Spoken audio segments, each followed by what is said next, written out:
সারা দেশে আবারও Walton millionaire offer বিজয়ী বিয়ানীবাজার উপজেলার আলীনগর ইউনিয়নের টিকরপাড়া এলাকার শেবুল আহমদ লটারির মাধ্যমে জিতে নিয়েছেন ওয়ালটনের ১ লাখ টাকার চেক ভাউচার। বিয়ানীবাজারের হক ইলেকট্রনিক্স থেকে একটি ফ্রিজ ক্রয় করায় তিনি লটারির মাধ্যমে জিতে নেন ওয়ালটনের ১ লাখ টাকার এ চেক ভাউচার।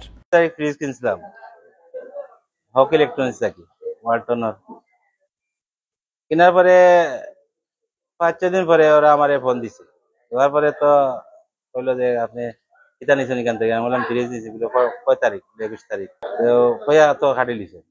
পরে আরো ২ দিন পরে আবার আমার ফোন দিছেন। দেওয়ার পরে জিগাইলা যে আপনি ওয়ালটনের ফ্রিজ একটা কিনছেন নি? আমি জি হয়। বললাম কোন জায়গা থেকে কইরা আমরা তো ঢাকা থেকে কইরা। বললাম ভাই কিতা হয়েছে আপনারা খালি ফোন দেন, আপনি জানবা কিতা হয়েছে বা না হয়েছে। জিজ্ঞাসার সময় কোন দিন কিনছো? আমি বললাম ২১ তারিখ কিনছি।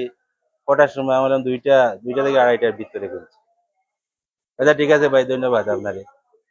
এর পরের দিন আবার ফোন দিচ্ছেন, দিয়া কইলা ভাই আমার ওয়ালটন শোরুমের কেউ আপনার যোগাযোগ করছেন বা যে আপনার বাড়িতে আইছে? আমরা না, এটা কেউ আইছে না তো। ও বলাতে আপনার তো লড়াই লাগছে। ও মেসেজ দিছেন আমারে। দেওয়ার পরে দেখলাম আমি ১ লাখ টাকার ক্যাশ ভাউচার পাইছি। হওয়ার পরে তো আমি এর লগে যোগাযোগ করলাম। তারা কইলে অসুবিধা নাই, আপনি শোরুমে আইন যেন। ও হওয়ার পরে আমার ছবি তুলছেন। তোলার পরে তো আজকে কইলা ও আইলাম। ওয়ালটনের ধন্যবাদ, হক ইলেকট্রনিক্সের ধন্যবাদ, সবাই ধন্যবাদ দিয়ার আমি। আর ওয়ালটনের পণ্য আপনারা কিনেন যেন, দর্শক যারা আছেন ওয়ালটনের পণ্য কিনেন যেন। আমার মতো ভাগ্য থাকলে তো ১০ লাখ টাকাও পাইতে পারেন, ৫ লাখ টাকাও পাইতে পারেন, ১ লাখ টাকাও পাইতে পারেন। এটা ভাগ্যর ব্যাপার। মঙ্গলবার বিকালে তার হাতে এ চেক ভাউচার তুলে দেন চিত্রনায়ক আমিন খান। এ উপলক্ষে বিয়ানীবাজার পৌর শহরের উত্তর বাজারে বিয়ানীবাজার থানার বিপরীত পার্শ্বে অবস্থিত হক ইলেকট্রনিক্সে বর্ণাঢ্য আয়োজন করা হয়। এ সময় উপস্থিত ছিলেন হক ইলেকট্রনিক্সের পরিচালক মাহমুদুল হাসান, ম্যানেজার আলমগীর হোসেন, ওয়ালটনের এরিয়া ম্যানেজার পিয়াল কুমার দাস, ব্যবসায়ী জানে আলম সহ আরও অনেকে। অনুষ্ঠানে চিত্রনায়ক আমিন খান বিয়ানীবাজারের প্রাকৃতিক সৌন্দর্যের প্রশংসা করে বলেন, ওয়ালটন কথা দিয়ে কথা রাখে, যার প্রমাণ আজ ওয়ালটনের পণ্য ক্রয় করে মিলিয়নিয়ার অফার বিজয়ী শেবুল আহমদ পেয়েছেন ১ লাখ টাকার চেক ভাউচার। আচ্ছা, বিয়ানীবাজারটা এত বেশি সুন্দর কেন? এটা কিন্তু ঠিক হইল না। আমি যখন সিলেট এয়ারপোর্ট থেকে বিয়ানীবাজার থেকে আসতেছিলাম, দুই পাশে এত বেশি সুন্দর, আমার কাছে খুব হিংসা ছিল এবং আরো বেশি আশ্চর্য ছিলাম যে বাংলাদেশে এত সুন্দর গ্রাম থাকতে পারে, হতে পারে। সত্যি নিজের কাছেও খুব গর্ব লাগছিল যে আমাদের দেশে এত সুন্দর গ্রাম আছে। আমরা গ্রাম দেখতে, সুন্দর গ্রাম দেখতে অনেকে বিদেশে যাই। আমার কাছে মনে হয় সারা দেশের মানুষ অন্তত পক্ষে এই সিলেট এসে এই বিয়ানীবাজারের রাস্তার এদিকে আসা উচিত। অদ্ভুত সুন্দর প্রকৃতি, মনে হয় তার সমস্ত কিছু এই এলাকায় বিলিয়ে দিয়েছে। এলাকার মানুষের ভাগ্য অনেক ভালো। কিছুদিন আগে একজন ১০ লক্ষ টাকা পেয়েছিলেন, আমি দিতে এসেছিলাম। আজকে এখানে ১ লক্ষ টাকার ক্যাশ ভাউচার ২ জন পেয়েছেন। একটু আগে একজনকে দিয়ে আসছি, আবার এই শোরুমে আরেকজন পেয়েছেন, হক ইলেকট্রনিক্স থেকে আরেকজন পেয়েছেন। আমার মনে হয় এরকম এক এক এলাকার থেকে এত বেশি পুরস্কার কোথাও পেয়েছে কিনা জানি না। তবে আমরা শুধু মুখে বলি না ওয়ালটন যে আমরা পুরস্কার দিই বা পত্রিকায় দেখেন, আমরা আসলেই দিই। এই জন্য আমরা নিজেরা চলে আসি, যেন মানুষ বিশ্বাস করে আমরা দিই। আমরা চাই এদেশের মানুষের ভালোবাসায় কিন্তু আজকে ওয়ালটন এই জায়গায় এসেছে, সেই মানুষগুলোর সাথে আমরা যেন থাকতে পারি, তাদের আনন্দকে আরো বাড়িয়ে দিতে পারি। আমার পাশে যে দাঁড়িয়ে আছেন শেবুল আহমদ, উনি ১ লক্ষ টাকার ক্যাশ ভাউচার পেয়েছেন। কেমন লাগছে আপনার? খুব ভালো লাগে, আনন্দ লাগে। এটা পুরস্কার পাওয়া মানে তো আনন্দ। আপনি তো এর আগে অনেকে শুনেছেন না পুরস্কার পায়, আপনি নিজে কখনো দেখেছেন? না, আমি দেখছি না, খালি শুনছেন। শুনছি।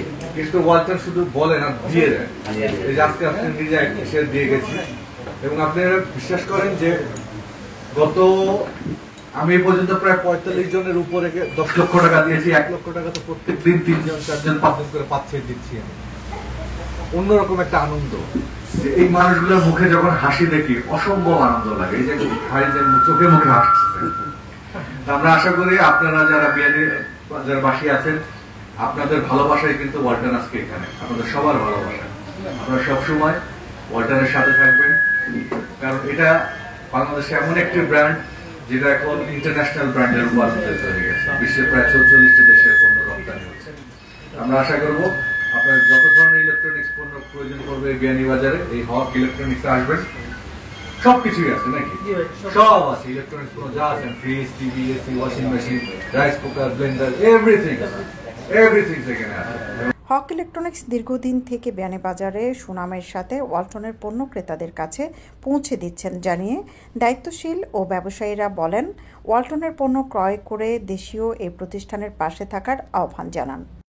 আপনারা শুনে অতি খুশি হবেন যে বর্তমানে আমাদের ঈদুল আজহা উপলক্ষে মিলিয়নার অফার চলতেছে। তো রিসেন্টলি আমার এক বড় ভাই শাবুল আহমেদ ভাই আমাদের কাছ থেকে একটা ফ্রিজ ক্রয় করেন। ফ্রিজ ক্রয় করার সাথে সাথে ওনার কাছে মেসেজ আসে যে 1 লক্ষ টাকার ভাউচার পেয়েছে।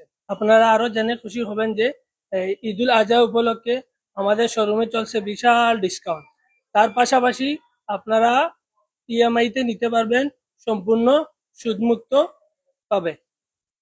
তাই আপনাদের কাছে আন্তরিকভাবে জানাচ্ছি যে আগামীতে পিছনে যেভাবে আপনারা আমাদের পাশে ছিলেন, আগামীতেও আমাদের পাশে থাকবেন, আমাদের শোরুমে আসবেন, পণ্য কিনবেন এবং আমাদের সাথে থাকবেন। হক ইলেকট্রনিক্স বিয়ানীবাজার থানার সামনে সবসময় আসবেন, পাশে থাকবেন। হক ইলেকট্রনিকের পক্ষ থেকে আজকে 1 লক্ষ টাকা আমাদের শাবুল আহমদ ভাই, আমাদেরই পত্র এলাকার একজন ব্যক্তিত্ব, উনি 20 তারিখে একটি ফ্রিজ কিনেছিলেন ওয়ালটন শোরুম থেকে হক ইলেকট্রনিকের। কিন্তু উনার ভাগ্য ভালো, কিন্তু প্রতিটা ফ্রিজে প্রতিটা পণ্যত ইলেকট্রনিকের ওয়ালটনের কুপন আছে। আপনারা ওই লগি ওয়ালটন থেকে পণ্য কিনবেন। আজকে 90 দশকের জনপ্রিয় তারকা ব্যবসায়ী আমিন খান স্যার হক ইলেকট্রনিকে এসে উনার হাতে চেকটা হস্তান্তর করেছেন। কিন্তু আমরা সবাই একত্রিত হয়েছি, আমরা সবাই অনেক উৎসাহ উদ্দীপনা করেছি হক ইলেকট্রনিকে বসে। আমরা সবাই যার যার পক্ষ থেকে ঈদ সামনে আমরা কিন্তু হক ইলেকট্রনিকের পণ্য কিনবো, ওয়ালটন পণ্য কিনবো, দেশি পণ্য কিনবো। আমরা দেশি পণ্যর দিকে আস্থা রাখবো। দেশীয় প্রতিষ্ঠান ওয়ালটনের পণ্য ক্রয় করে দেশের টাকা দেশে রাখুন, দেশকে অর্থনীতিতে সমৃদ্ধ করুন। ওয়ালটনের মিলিয়নিয়ার অফার অনুষ্ঠানে সকলের প্রতি এ আহ্বান জানান প্রতিষ্ঠানের দায়িত্বশীলরা। সৈয়দা আখি হক, এবিটিভি।